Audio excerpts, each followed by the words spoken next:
Crime बढ़ना एक तरफ है और बीमारियां बढ़ना एक तरफ है। क्राइम का तो इलाज पुलिस कर रही है, लेकिन क्या बीमारियों का इलाज सच में डॉक्टर्स कर पा रहे हैं? कंपटीशन या तो खान सर हैं या फिर और भी बहुत सारे हॉस्पिटल्स हैं। पोस्ट मेनोपॉजल सिंड्रोम, जो यानी कि जब मासिक बंद हो जाता है तो उसके बाद महिलाओं को में जो हार्मोनल चेंजेस होते हैं तो उन्हें पता ही नहीं होता है कि उसको डील कैसे करना है। तो इस समय बिहार में जिसको जकड़ा हुआ है वो है कैंसर, जिसमें कि 3000 लोगों का ये स्कैनिंग किया गया, जिसमें 500 महिलाएं काफ़ी ग्रस्त पाई गई हैं। हम कह सकते हैं अनक्वालिफाइड डॉक्टर से अपना ट्रीटमेंट ले रहे थे और लंबे समय तक वो बीमारी खिंचने की वजह से लास्ट स्टेज पर आया और लास्ट स्टेज पे जब वो हम तक पहुंचे तब तक बहुत देर हो चुकी थी।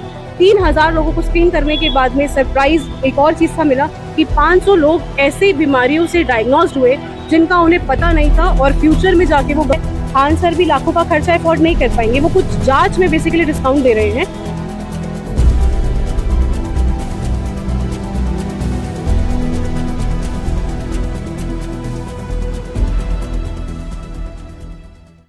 जो ये बीमारियों का जो आप कहिए कि ट्रेन चल रहा है, इसको उन्होंने कैसे कंट्रोल किया है और कैसे आगे कंट्रोल करने का प्लान है इनका, वो इनसे समझते हैं। मैम, स्वागत है आपका। सबसे पहले तो ये भी जानना चाहेंगे कि आपने जो ये शिविर लगाया, इससे पहले भी आपकी कई सारी शिविर बिहार में लगाई गई हैं, तो मेजर कौन कौन सी बीमारियां आपको देखने को मिली, कौन कौन से उम्र के बीच में देखने को मिली, और अब तक आपने लगभग कितने मरीजों को मुफ्त जाँच दिया है और आगे आपका क्या प्लान है?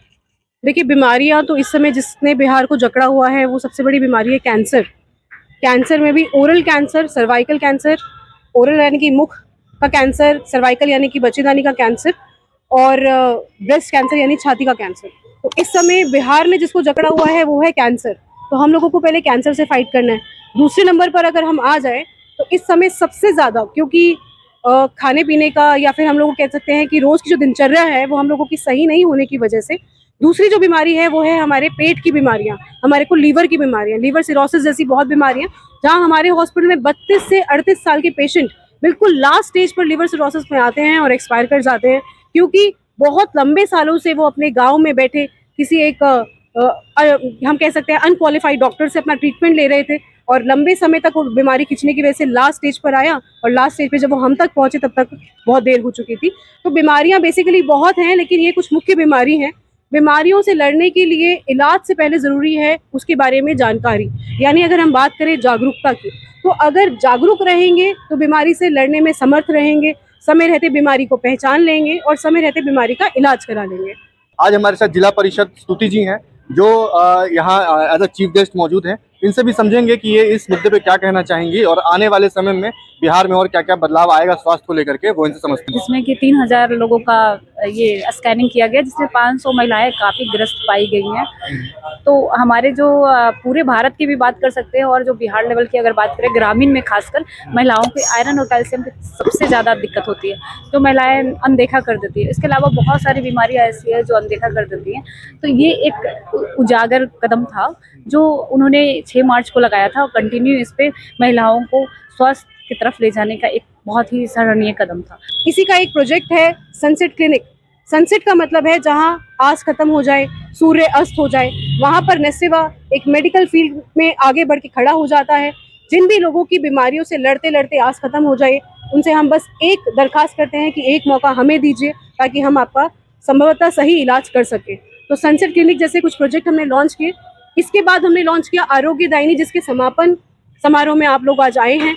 आरोग्य दायिनी 9 देवियों को डेडिकेटेड करता हुआ एक प्रोजेक्ट था, जिसमें माता रानी को यानी मातृ शक्ति के लिए हमने समर्पण दिखाया और इन 9 दिनों में फ्री ओपीडी, दवाइयों का वितरण, फ्री जांच, मेडिकल काउंसलिंग जैसे कुछ कंसेप्ट पे हमने काम किया, जिसमें सरप्राइजिंगली हम लोगों ने, उम्मीद नहीं थी लेकिन हम लोगों ने 3000 लोगों को स्क्रीन किया। सुबह 8 बजे से लेकर रात के 8 बजे तक हमारी पूरी टीम पटना के अलग अलग क्षेत्रों में जाकर कैंप लगा रही थी। 3000 लोगों को स्क्रीन करने के बाद में सरप्राइज एक और चीज़ सा मिला कि 500 लोग ऐसे बीमारियों से डायग्नोस्ड हुए जिनका उन्हें पता नहीं था और फ्यूचर में जाके वो गंभीर रूप ले सकती थी, जैसे एनीमिया। महिलाओं में देखने को मिलता है एनीमिया। तो पार्क में वॉक करती महिलाएं, बाजार में सब्जी खरीदती महिलाएं, या फिर अपने बच्चों को स्कूल छोड़ती महिलाओं को जब हमने रैंडमली स्क्रीन किया, सीबीसी का टेस्ट किया, तो हमें दिखा कि उनका हीमोग्लोबिन मात्र 4, मात्र 5 है। तो अगर ऐसी स्थिति में वो आज हैं, तो जब वो अपनी उम्र के बढ़ते दर पे चलेंगी तब उनका स्थिति क्या होगा।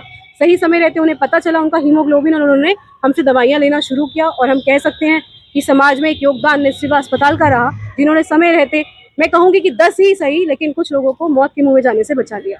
ये जो कैंप चलाया जा रहा था आरोग्य दायिनी, उसका आज समापन है और इस चीज को लेकर के यानी स्त्री रोग को लेकर के आज हमारे साथ जो स्त्री रोग विशेषज्ञ हैं डॉक्टर सौम्या, वो हमारे साथ मौजूद हैं और वो क्या कहती हैं इसके ऊपर वो उनसे समझते हैं। ये आरोग्यदायिनी कैंप के दौरान हमने लगभग 3000 से ज़्यादा महिलाओं की स्क्रीनिंग की, जिसमें से 587 फीमेल पेशेंट्स को इसका स्क्रीनिंग करके जो उनकी डायग्नोसिस बनाई गई एंड उनको प्रॉपर ट्रीटमेंट दिया गया और उसके लिए उनका पूरी स्क्रीनिंग करके कि किसको कहाँ जाना है, अवेयरनेस प्रोग्राम फैलाया गया और उनके प्रॉपर ट्रीटमेंट का प्रोटोकॉल बना के हमने उन्हें ट्रीटमेंट प्रोवाइड करने की कोशिश की।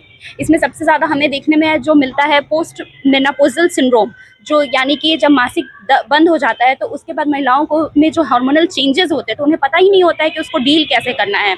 हॉट फ्लैशेस रात में आना, पिगमेंटेशन हो जाना, इमोशनल ब्रेकडाउन होना, मेंटली अनस्टेबल होना, तो इन सब चीज़ों के रिगार्डिंग उनको अवेयरनेस किया गया और उनको बताया गया कि कैसे आप अपने बॉडी में हो रहे इन हार्मोनल चेंजेस को मैनेज कर सकती हैं through diet, through lifestyle and थोड़ा मेडिकल सपोर्ट के साथ।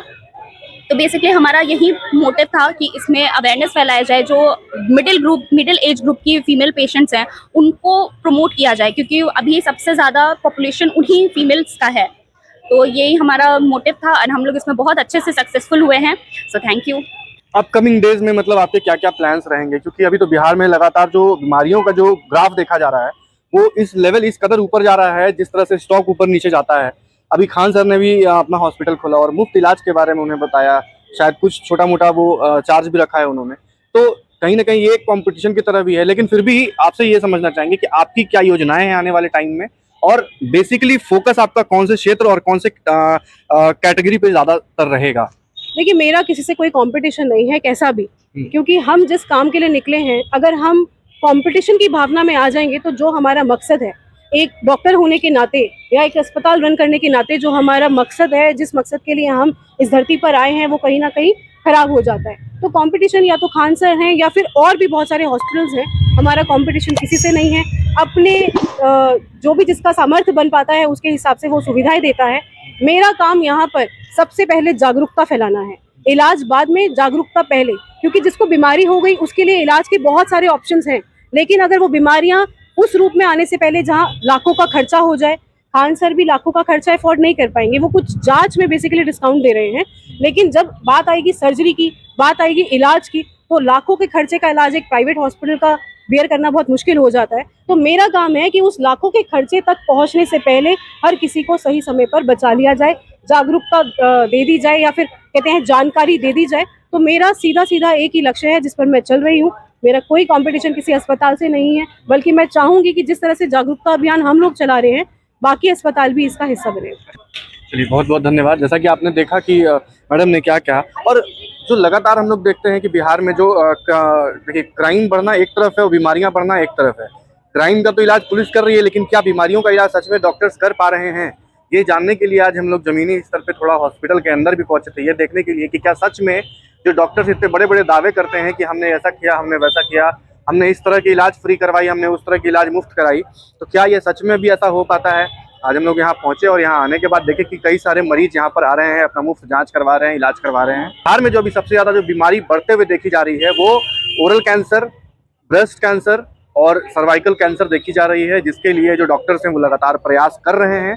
अन्यथा आप सबसे भी ये गुजारिश रहेगी कि अपने आसपास लोगों को जागरूक करिए, अपने आसपास लोगों का सहारा बनिए, उनको रास्ता दिखाइए कि नशे की तरफ ना जा करके वो थोड़ा हेल्दी फूड्स की तरफ जाएं, और अगर कुछ बीमारी का आपको ऐसा सिम्टम्स या कोई ऐसा आपको आभास होता है तो तुरंत ही नज़दीकी अस्पताल में जाकर के आप सबसे पहले जाकर के संपर्क करिए, क्योंकि आज अगर आप बच के रहेंगे तो आने वाले टाइम में आपका जनरेशन, आपका फ्यूचर भी बचा रहेगा। और यही कुछ ऐसी बीमारियां भी होती हैं जो कि आज हमें हो जाती हैं और जिसका खामियाजा हमारे आने वाले पीढ़ी को भी भुगतना पड़ता है। तो आप सभी का बहुत बहुत धन्यवाद। फिर मिलते हैं कभी और, किसी और दिन, किसी और नए स्टोरी के साथ। आप सभी का बहुत बहुत धन्यवाद।